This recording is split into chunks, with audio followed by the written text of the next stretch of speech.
So, welcome again. This is episode 3 in a mini-series, which was inspired by Goodison Park, specifically. And the reason that Goodison Park was on our minds is because that grand old stadium closes at the end of the 24-25 season. A stadium that's given me a lot. And me. Watching Everton down the years. But Andy, of course, something very, very special. He was part of, and I will say, because I do believe it to be the case, the best Everton team that ever represented the football club. And that's saying something when you think back to Paul Harvey, Kendall, Joe Royle, Harry Catterick's teams, the Golden Vision, the winners in '66. You know, Everton have had some good sides. Dixie Dean and that extraordinary record that still stands today.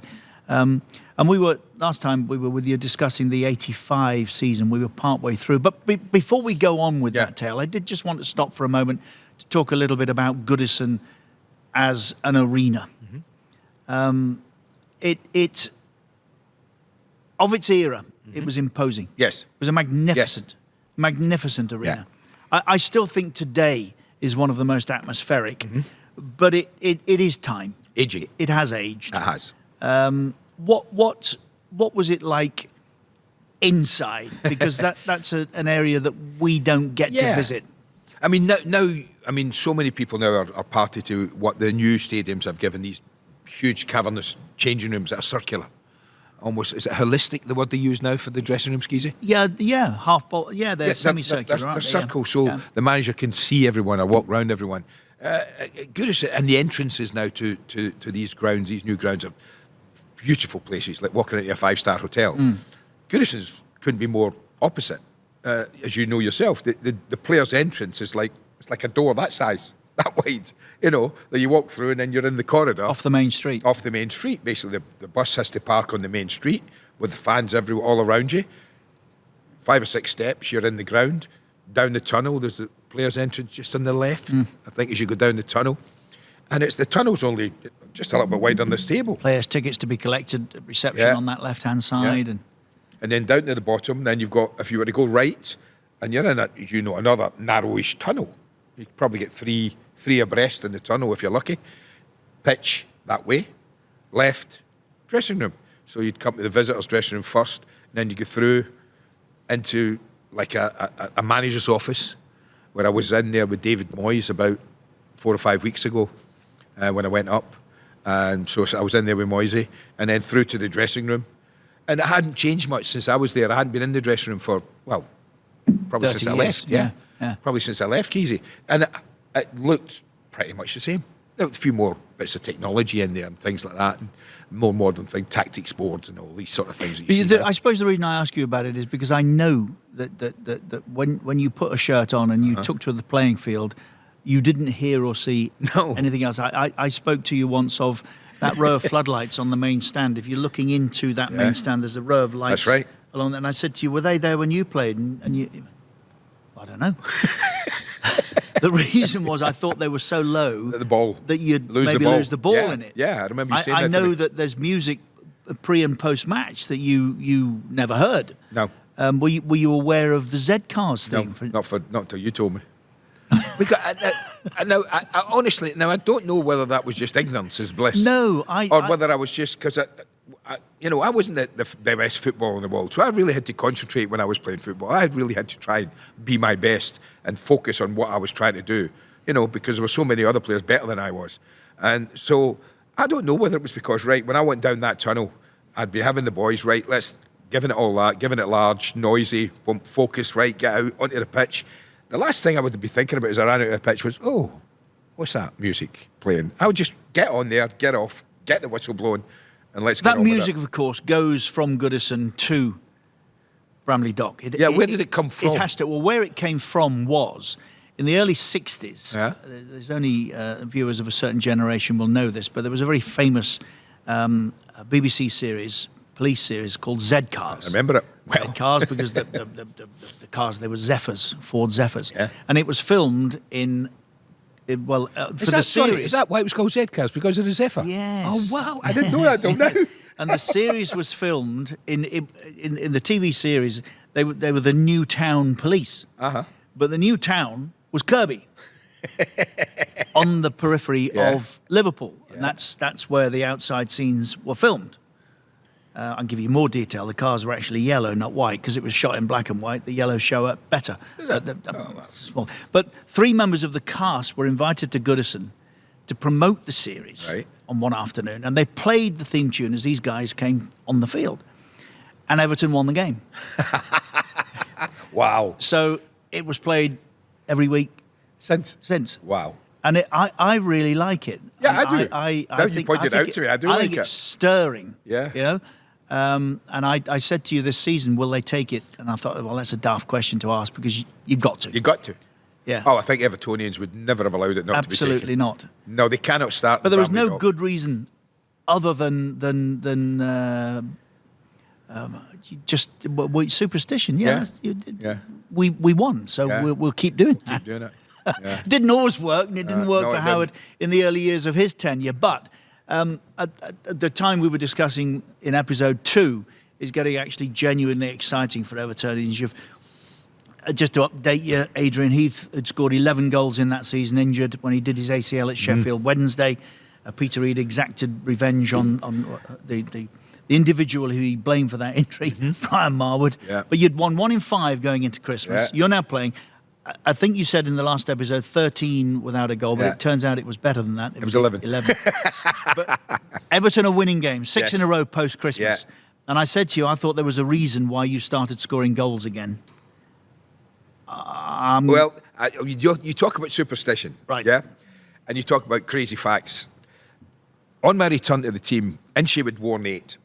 Now, I'd never worn anything other than 9 for Everton when I played. Sharpie would wear 8.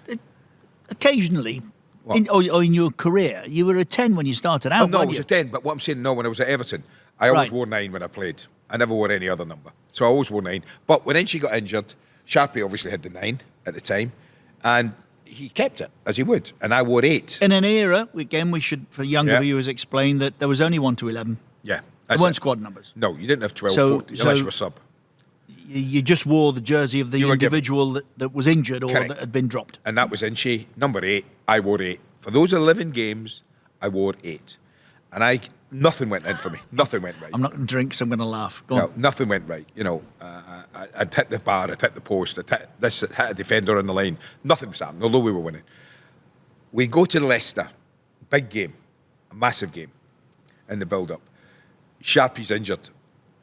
I went, right, that's it. 9, get it on. It's true. So we go to Leicester. Woof, 9 goes on. Playing Leicester. Well, it happened 0-0. Tough game. Great atmosphere. Our away fans were amazing that day. I'll never forget. And I managed to bundle in a header to put us 1 up. I'm thinking, at last. There you go. And it's like, oh, relax. Then Lineker scores, equaliser. And I've gone on. No. For Leicester, sorry, yes. Yeah. Gary Lineker scores the equaliser for Leicester. So we're like again. And then, I have to say, I scored one of the best right foot goals I've ever scored to win the game. Bulb from Psychopath up to Trevor Stephen, who was playing up front with me that day. They put Trevor as a kind of 9.5. And he flicked it on. And I ran out into it, and it was just outside the penalty area. And it was on my right side, and the defender was coming in to tackle me, and I thought, I've got to hit this. I'm not getting any time to do anything, just hit it. So I couldn't control it, couldn't do anything with it, so I just swung my right foot at it as hard as I could and flew into the bottom corner. And I was off, because I thought it was offside. And I went right over to the linesman who hadn't given Lineker's goal offside, and I gave him a mouthful as well. But that sounds like you. I know, I was off and running. Keezy, and it was like the weight, although the weight could have been heavier if we hadn't been winning, the weight was still, on a personal note, was heavy. And that day I just went, pushed it away, and I went on and got loads of goals. What happened when Sharpie got fit? I kept the 9. Of course I did. Well, was that a conversation between the two of you? Must have been. Senior pro. Sharpie, I'm keeping 9. You are wearing 8. Okay, Andy. Sharpie was just delighted to be back. That kept the 9. But I told him, I said, Shappy, you can't have the 9 back. He went, what? I said, because, look, I've got 8 games. I've got 11 games with 8, and I couldn't hit I don't want to get ahead of ourselves, but you didn't wear 9 in the cup final. Didn't I? Oh, that was the season before. Yeah. Why didn't I wear 9? Shappy wear that. Yeah. Did you really? Yeah. Anyway, so you're wearing 9 now. I'm wearing 9. Anyway, I wore 8. I didn't like 8. It was a rubbish number. 10 I would have accepted because I like 10. I like the number That 10. was Bracewell. I know, but I like 10. Started as 10, as you say. Where was I? We're now in April 1985, and this is a game that I witnessed also.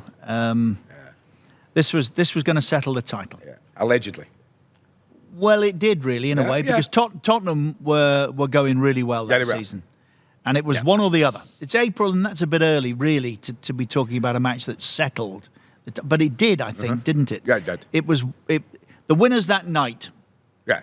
All of us felt we're going to go on and win the title. And none of us thought that Everton could go there and win. No. Except those of you in that dressing room. Yeah. What convinced you? Everything. The way we were playing. We were still in the FA Cup. We were still in Europe. We were buzzing. You know, when people go on modern day about being tired, I don't get it, because I know we weren't playing with 25-man squads back then, as you know, Keezy. Far from it. What would you have, 15? You'd have probably, if you'd used more than, probably 15, 16 players. max. Liverpool won a title using only 14. Yeah, so did Villa, using 14. But we were going through that season, competing in all these fronts with 15, 16 players available. And the one thing you don't really do, well, you're not aware of, is being tired. You can't wait for the next game to come. But you're right. We went to White Hart Lane, and it was an evening and a half. Now, they were up for it. They knew as well. I think they had 6 home games left as well, which everyone said that'll be the key. If they beat Everton tonight, those home games will drive Tottenham to the title. And we went there. And I remember Martin Tyler, Martin, interviewing me before the game in our hotel. And I was kind of, like I told you about in one of the other episodes, about trying to talk things down and not big things up too much before a game. He asked me, would I be happy with a point tonight? And I said, well, Martin, I said, only wins satisfy this team. And when I said it, I thought, maybe I shouldn't have said that. Maybe Can't take that back. And he went, what? I said, well, yeah, only wins satisfy this team. And he went, and that was it. And he was out, and we were away. And that's the line, by the way, as a reporter. That's the line you want. Is it? Yeah. That's it. The rest is almost insignificant. That's the line. Andy Gray says, only wins. Only winning here will be enough. Yeah, and that, in many ways, I believed it inside, but I shouldn't have said it outside. No. So we go. I get the first goal. Trevor Stephen gets a fantastic second. And then, is it Graham Roberts, I think? Yeah. I never liked him. No, you didn't like him because he was one of few that would stand up to you, Graham.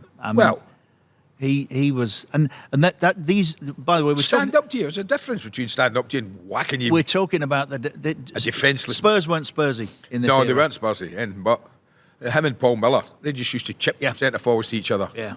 But anyway, that was a right battle. And I remember Graham Sharp saying to me, "What have you done to these two?" I said, "What?" He said, "Well, I've never had a problem before." I said, "Well, you will from now on, so get into them." Honestly. So, and that night was the night that Neville Southall stood head and shoulders and didn't have much to do, but what made him the best in the world at that time was very late on, Mark Falco has a header from 5 yards. Good centre forward and specialist header Could of head the ball. Yeah. As you know, Keith, could head it. So the ball comes in from my left and Mark goes up, and I'm thinking, oh no, equaliser. That's all we need. No. It's stupid of me. I should have remembered who was in goal for us. To relate it to the modern era, for me, that was a little bit like Schmeichel for Manchester United at Newcastle, when they threw everything at Manchester United. Yeah. Cantona nicked it on a Monday night. That was it. Neville's performance was of the same kind of stature. Our performance at Tottenham was a bit like that. Yeah. It was a bit like that. Yeah. Football writers player of the Yeah. year that season, Oh, and, easy. and that doesn't happen often. No, not for goalies. But he was awesome, Keezy. I mean, awesome. And to have him there, you kind of knew that if we get a goal, we kind of knew if we score, we ain't losing the game. The worst we'll get is a 1-1, because they won't get 2. Not against the big 10 wins in a row, Oh, we're flying. and the title is won fittingly at Goodison against Queen's Park Rangers. Yeah. Do you have memories of that? And we're talking with there are 5 games left in the season. Yeah. Oh, we romped it. We were in an unbelievable run. I think we went 28 games unbeaten. Yeah. 28 unbeaten from the defeat at the turn of the year there. And it was just an amazing response. That's league and obviously Europe, FA Cup as well, I'm talking. So 28 games. That day was a big one. We knew it was a lovely sunny day. QPR really had nothing to play for, but I remember early on in the game thinking, wow, because what was the guys up front? Was it Bannister, Gary Bannister? Gary almost certainly was in that era. Little yeah. guy, Yeah. Gary Bannister. I'm Yeah. sure it was Gary. Went through and hit a great shot across goal, and it hit the post and came out. You could feel the whole crowd take a big sigh. And then we're going, oh, we need to sort this out. So I think first half, I managed to get on the end of a cross and keep the ball. They were trying to clear it. I managed to keep it back in, and I headed it back across goal. And Derek Mountfield, how many times did that man get a goal? Unbelievable. Off the top of my head, I think that season 15 or 15 16 it was. times. 15. Yeah. You're exactly right. It 15. Just for a centre Derek back. The only Mountfield. other one I can liken to it was Brucey in the year that I think Was United it? won the Brucey title. get that? He got about 14. Derek, 15 Incredible. goals. And he smashed the volley in off the bar. And then we turned round. Obviously, we're going to the Gladys Street second half. Did they get a goal? They might have got an equaliser. I think they got an equaliser, and then the second half, or maybe they didn't. And but 1-0, you still, could go. And then Pat Psycho, he just drifts a ball in from the left, beautiful cross towards Shappy and I. Shappy's just in front of me, and the big man goes up, great header. Gladys Street, gone, game over. Thank you very much. But just want to dwell on that particular incident because we've talked about how alike you were, but you'd worked out Yes. that one could go near and the other would stay on the You know second what? post. But on that moment, your eyes must have lit up, Well, the and thing he's is, taking it off your head. what we always worked on, the one who was, unless you get a call, the one who was second stayed second. One who was second post stayed second post. And unless I called him switch, then we do that. And same with him. If he called me, we would just work that. Otherwise, we'd make little runs and go that way. Both attack that. This one I went in there, I think, and it went over me. And Graham came in and powered in a header. And it was just, do you know when the whistle goes? And I remember sitting in the bath, Keezy. I wonder if that bath won't be there surely now. No, the bath will have gone. That must have gone. long. The communal baths are no long longer. ago. Are they no longer? No?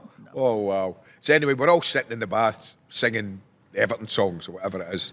And you're getting interviewed. And I said, and I meant it. Somebody said, how does it feel? And I said, I don't know. Because, you watch, let's just say, recently I watched Rory McIlroy join an elite group of golfers and make himself immortal. But what Rory did was in the moment, right? It was that 4 hours. That was it. What we had achieved, and maybe Rory's was an achievement of years, but that particular victory was the one. To put into words what I think we won it with about 5 games to go, Yeah. did you say? I said to try and put into words 37 games, 38 games. 42. No, but we'd only played 37. Up till that point, yeah. Yeah. And I thought, I don't know, I just feel happy. I'm happy, relieved, content, all the things. When your story replicated that era, you were both the club, the team, Yeah. and you as an individual. You're on your backside when you came together. Yeah. Going nowhere. Yeah. So I understand what you're saying, trying to put that into context, work all that out. Yeah. The journey that, Yeah. I mean, we're near ending it yet, you're partway through. It just must have been euphoric. But Yeah. you couldn't feel it because you're trying to sort it out in your head. I genuinely couldn't feel it easy. I was in the dressing room with Howard. I can remember Gaffer come over, a bottle of champagne, he went to me here, and I went, you first, Gaffer. I couldn't take it right before he did. I said, you first, Gaffer. Remember saying it. And Howard took a drink and then gave me it, and I only took a small sip, because the game's just finished. Well, you've also got big games to come in this season. Yeah, massive games to come. We've still got 2 cups that we're involved in. Yeah, very much 2 so. semi-finals on the horizon. Yeah, huge semi-final. And one you nearly blew one of them. Luton. Yeah. But we go on again about players' tiredness and what players are asked to do. We played Bayern Munich in Munich on a Wednesday night. And first leg of a semi-final in the Cup Winners' Cup. Yes. And then that Saturday, we had to play an FA Cup semi-final. 3 days later. Now, come on. That's hardly fair. Yeah. When you've already played some guys have played 50 games. But we did. We did. Fortunately, Sheeds and I were injured for the game in Munich. Kevin Sheedy and I didn't play. First leg, drew 0-0. Great result. They were good. I mean, they were good. They were very good. They were good. And we were kind of, scruffy little Everton who hadn't really done anything for a few years, apart from just winning the league. No, but in Europe. Yeah, nothing. And then we came back, and I remember it's like you come back on the Wednesday night straight after. No, I think we stayed. I would spec it wasn't there. I would say you probably travelled Thursday, knowing the routine. You came back Thursday morning. Yeah, because I think I went noised Reedy up in his bedroom after in the first leg. Yeah, I think you probably did. A tray did of sandwiches. Well. Yeah, and tray of sandwiches. Yeah, puddings. And so we came back. So Thursday you'd do nothing. Friday you'd get up, go into training. You'd still be sort of recovering from a massive semi-final. And the lads that played, as I say, Sheeds and I didn't. And get in the bus, I mean, it's very much after the Lord Mayor's show. Yes. It's an FA Cup semi-final. I know. At Villa Park. For the champions. Villa Park. But I know. It's a hard get. Yeah. It's a hard lift. And we almost blew it. But again, Neville. See, I don't think the opposition helped you either. What do you mean? Well, David Pleat's Luton. They were good. Yeah, they were, but they were good. I mean, if it had been Manchester United, you'd have all have concentrated perhaps a little bit more. You thought we'd beaten them? It's Luton. I don't know. Don't think so. They were good. Some good players in that team. But it was Luton. He did. Anyway, we went down in that game. Ricky Hill. Yes. Scored. And we looked for the world as if we were going out. For the world as if we were going out. And this is where, in the modern game, when Howard, with 10 minutes to go, I remember looking over and there's Sharpie and I are on the pitch. And he goes to Derek Mountfield. Derek, go there. Go there. Right? And then he came up with this. So now you've got 3 up top. So there's 3 up top, and we're going to go longer than we've ever gone. Right? And what they did to compliment, he did, David Pleat, shouted at Mick Harford, Mick, go back with him. Because they're protecting him 1-0. Go back. So it was almost like we were playing with the 2 centre-halves. Fozzie, remember the head bandage? Yeah. Whoever played with him, and Mick Harford. And as it would transpire, a long ball up, and Derek Mountfield's going to take it down, a flick it on the edge of the box, and Mick Harford's clambering all over him, trying to get to the football. Free kick. And I'll never forget this. It's like 2 minutes to go, something like that. So we've got a free kick. Sheeds is on it, as always. The wall goes up, and Les Seeley, God rest his soul, Les is in goal. And he puts someone on the left post. So I see this, and I've gone, right, come on. So I grabbed a couple of other boys and went and stood right in front of Les, 6 yards out. I thought, we'll make this as hard as we can. We might need to. And then because I did that, Les took his teammate off the post. Whoever it was on the post invited you in because you couldn't be offside. Couldn't be offside. So I took 2 or 3 of us in there. And stood on top of the keeper. And pretty much stood there. And then Les went, no, get. And he panicked. He realised, what have I done here? But it took him off the post. And again, small things, small margins. Sheeds hits a scruffy free kick, a scruffy free kick, and exactly into the corner, low, where the defender was stood. Yeah. And it hit the post and went in. And the whole place, well, I'll say the whole place, half the ground erupted. And I looked at our bench, and our bench was everywhere, all over the pitch and everything. And I knew we were winning it. I knew. Went to extra time. I didn't care. It didn't matter. We'd played the semi-final 3 days before. Went to extra time, and we were bigger, stronger, and better. And Derek Mountfield again, gets the winner. Can't write it. So now that's the title in the bag, an FA Cup final appearance to come. Not quite over the line in the Cup Winners' Cup, No. but the most, the most famous night ever at Goodison Park, In my opinion, yes. just around the corner. So that I think we should save for episode 4 and discuss further.